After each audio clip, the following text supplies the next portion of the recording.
Hey everybody, welcome to Go Bold. In this video, we have the very rare opportunity to go inside the operations room of a Halifax-class surface combatant warship of the Royal Canadian Navy. Now, specifically, we will be visiting HMCS Winnipeg, one of the Pacific Fleet warships. Now, the ops room is a highly secure area. So we have the very rare privilege to go inside and get a tour.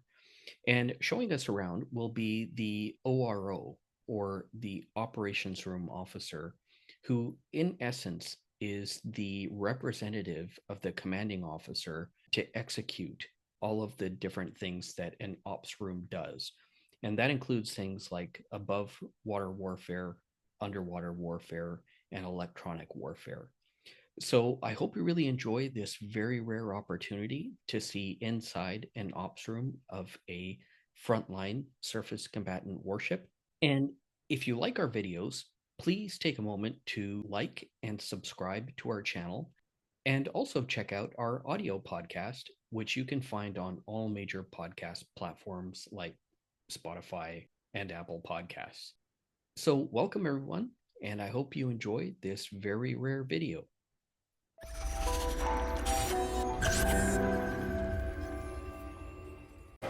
So hey everybody, we are on board HMCS Winnipeg and we are in the operations room, and I'm joined with Lieutenant Colin Reynolds, who is an operations room officer on board the ship. Colin, thank you so much for taking the time with me. Yeah, no worries. Well, why don't I give you a little tour of the ops room here? Yeah, that'd be great. My station is right in the center there. I'm kind of the conductor of the operations room, if you will. I've got the above water warfare officer to the left of me, and to the right the underwater warfare officer. And we actually divide up the entire ops room in left and port and starboard, left and right, with the port side having the above water warfare fight, and that's where our NEAS ops are located. And on the starboard side, we've got our sonar ops, and that's where we'll operate all the equipment for fighting underwater warfare. The two chairs right here are for the captain to look over my shoulder and give me a hard time while we're conducting any warfare. So if it's above water, obviously he's going to sit this side, and if it's underwater, sits that side. And that way he can communicate both to me and to the director of said warfare at the same time, and he's got the overall picture. Right, and so as an operations room officer, you are in essence, like the commanding officer runs the whole ship. Yeah. But you as the ORO, you are essentially the orchestrator when it comes to employing the ship as a surface combatant, or as a combatant, I should say. Yeah, so the captain is a decision maker, okay? And he has the overall strategic viewpoint of what the mission is and what he wants to accomplish. I'm the guy who's going to execute that mission for him. Gotcha. Okay, so both in planning and executing day to day, we do have another officer, the operations officer, that will do like forward-looking, but the ops room officers have basically the first 48 that we're operating in that I'm going to control and modify as required. Right, and how many OROs, operation room officers, are there aboard a ship like HMCS Winnipeg? So right now, I'm just working with one other fellow, and we're in a 1 and 2. So we're basically working 12-hour days, split between watches. Is that common? Or? For local sailing, yeah, I'd say common, like domestic operations. Deployed ships will get more. It's easier for like a long sail to split it up between 3 or more OROs, and that's just because sleep requirements and general like stress from working that much over long periods, right? In the past, I've seen students in the ORO course come through, and you've gone through that. From everything I know about it, it's grueling. And because you are like executing the commanding officer's directions, but you have to take into account all these different aspects of warfighting, and just to kind of get to the level that you are takes many years. Yeah, it's not just warfighting too. It's like the daily operations. So you have to understand like seamanship, engineering, daily schedule of the ship, who does what, who is the person to contact to fix what or controls what, and you're the guy who the captain is coming to and saying that there's an issue, and then you're going out and fixing it. And if you can excuse me for 1 minute, the captain is calling. Yeah, you bet. Oro, sir.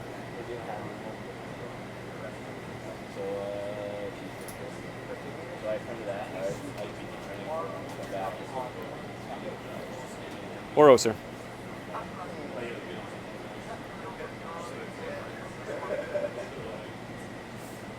Oro, roger. Aye, sir. So the captain just gave me control of the ship's movements, weapons, and sensors. So rather than the ops watch reporting to the captain, I'm going to decide where the ship goes right now and control of defending the ship and the sensors on board.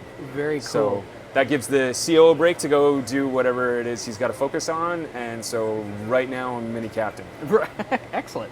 Yeah. Well, in that case, like, I mean, you're the guy in the seat at the moment. How about you kind of walk me through, you've given me a general description of, Sure. of the ops room here, but if we could maybe go to some of the specific stations, and I'll just kind of follow you along, and as you can Sure. describe Let's get the stations behind you out of the way. So the sleepy looking guy in the corner there is one of our techs.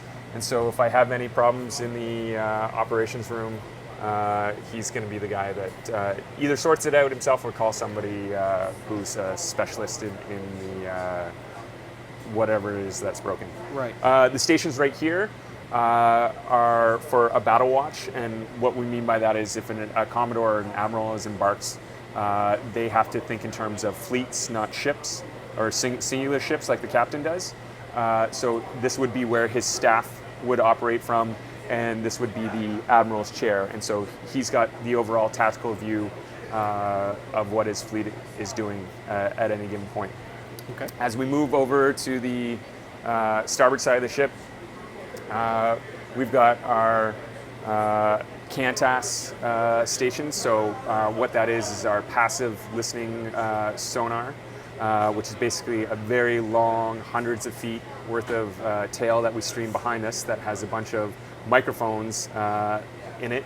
And we are able to put it in different, because it's so long, put it in different water columns where a submarine might hide and passively listen, which means that we're not projecting out any sound, and we can just listen to see if the submarine is making any noise.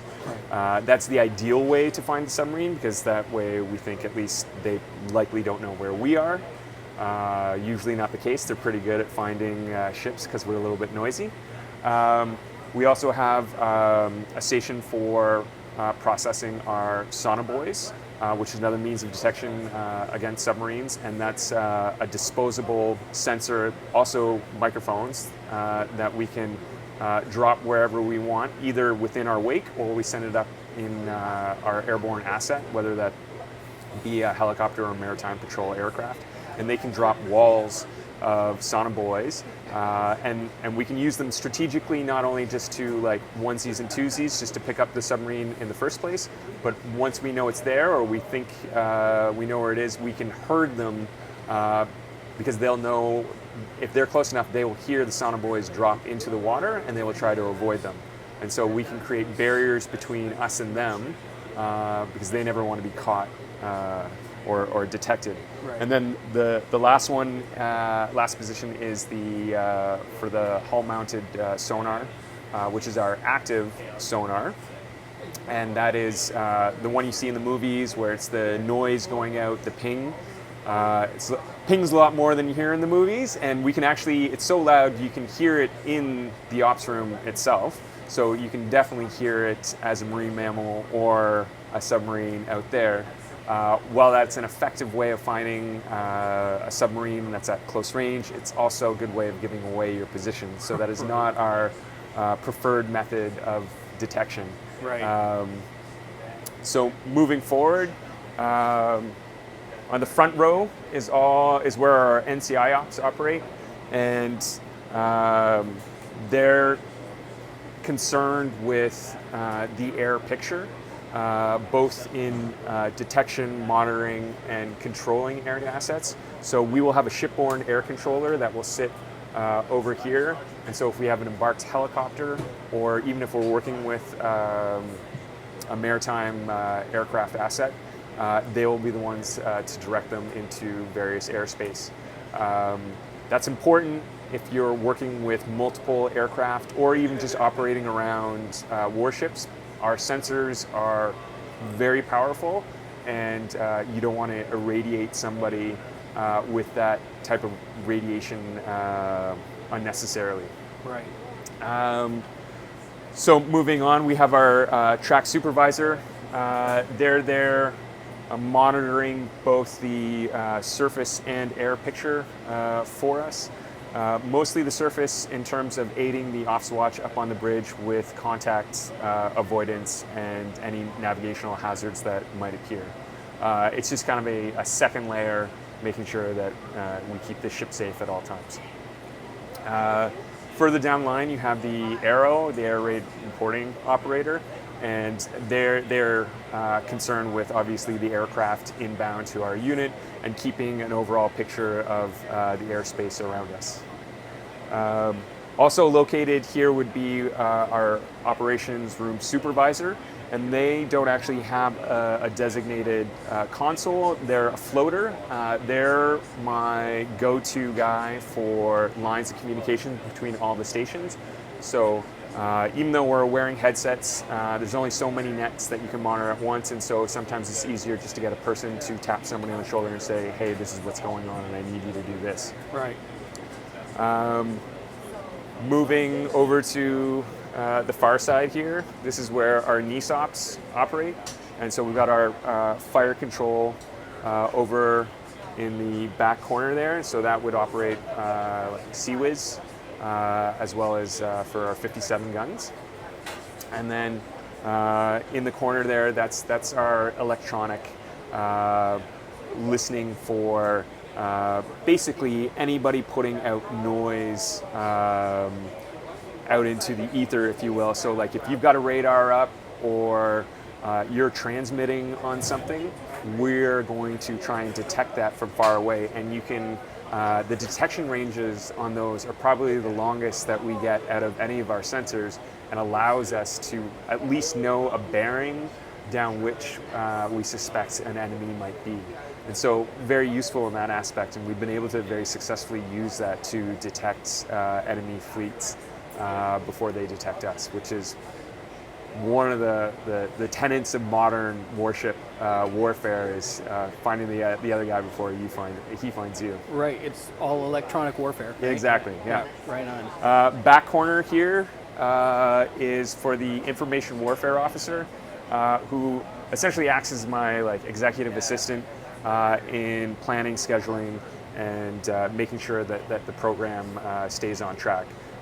We call it a flex as opposed to a schedule, just because it's constantly changing, and so we try to be flexible with the schedule. Right. That pretty much covers the majority of the positions on board. Awesome. Do you have any questions you would like me to go over? Yeah, well, so you mentioned that currently you're one of 2 ORROs on board HMCS Winnipeg, and you've got like a 12-hour schedule.